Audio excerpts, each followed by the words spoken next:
mesmo como um conceito de pertença, equivocadamente e gerando sempre confusão no momento em que se precisa do esclarecimento na prática. Segue sem identificar o aparelho de ar-condicionado, o para-raio, todos em conexão material com o prédio, como categoria da parte integrante não essencial, trabalham sempre dentro do conceito de pertença. E isso gera enorme confusão, por quê? Porque a doutrina bem mais abalizada informa que há um princípio de fundamental importância dentro dessa matéria, que é o princípio da consorte da parte integrante não essencial. Ou seja, no momento em que se conclui como objeto imediato de um contrato de compra e venda ou de doação uma coisa principal, em regra, as partes integrantes não essenciais acompanham a coisa principal. Somente não haverá o acompanhamento das partes integrantes não essenciais se for afastado o princípio da consorte da parte integrante não essencial, ou seja, é um princípio de cunho dispositivo e não cogente. Esse princípio, se nós depois observarmos, comparado com o artigo 94 do Código Civil, ele é em sentido contrário ao que se diz sobre pertenças. Porque em pertenças nós vamos encontrar dizendo que a alienação da coisa principal não abrange as pertenças, salvo as exceções expressas em lei. Então vejam bem, nesse ponto, vários julgados têm causado até mesmo injustiça entre as partes, no qual aliena-se o bem principal e o alienante retira todas as coisas que são partes integrantes não essencial, sem ter constado expresso no contrato, em razão de quê? Porque se entende serem esses bens pertenças. E é um caso paradigmático, depois eu vou apresentar, do Tribunal de Justiça de São Paulo, no qual uma das partes sofreu essa situação e teve um prejuízo na multa de 10 ou 20 mil reais dentro de um contrato de compra e venda de um imóvel que não passava aí de 110 mil reais.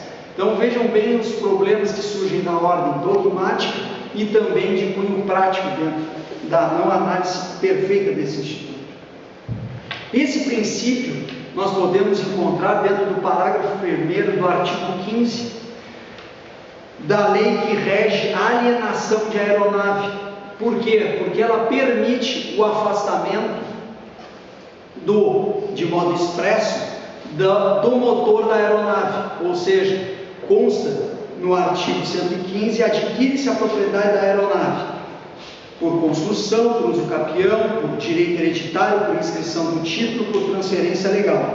Na transferência da aeronave estão sempre compreendidos, salvo cláusula expressa em contrário, os motores, equipamentos e instalações elétricas. Então vejam bem, o princípio está no direito brasileiro latente, na legislação, mas até o primeiro momento ele passa desapercebido por 99% da doutrina e gerando reflexos nos tribunais. Um outro exemplo também é o artigo 138 da mesma lei, que vai deixar clara essa situação. A categoria das falsas partes integrantes. Essa então, senhores, se não há uma clarividência do conceito de parte integrante essencial, de parte integrante não essencial, a categoria da falsa parte integrante, então, é como se inexistisse dentro da análise das coisas compostas. É uma categoria que vem cunhada novamente no parágrafo 95 do Código Civil Alemão, mas que no direito brasileiro foi minudentemente trazida e explicitada no Tratado de Direito Privado do nosso velho Pontes de Miranda. E por que eu digo isso? Porque o Pontes esmiuça as hipóteses, chamando a atenção da peculiaridade que a categoria apresenta, por dois aspectos.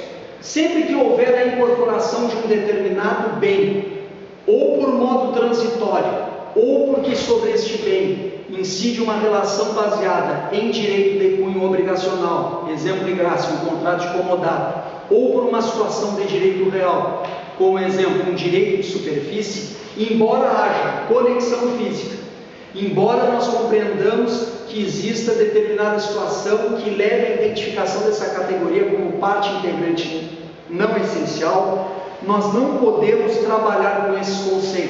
quê? Porque há a transitoriedade e há um direito real ou pessoal que faz com que não se permita ocorrer a acessão desse bem. E por que chama a atenção desse ponto?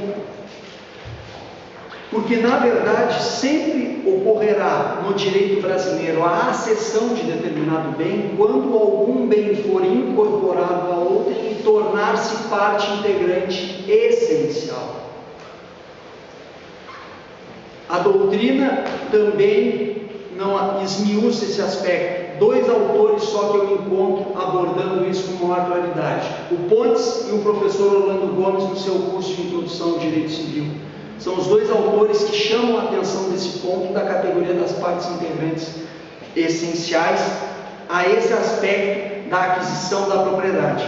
No momento que nós temos a categoria da falsa parte integrante, uma peculiaridade surge: não vai haver a perda da titularidade do direito sobre esse objeto daquele ao qual emprestou esse bem, contrato de comodato, ou que construiu sobre um determinado terreno baseado sobre um direito real de superfície.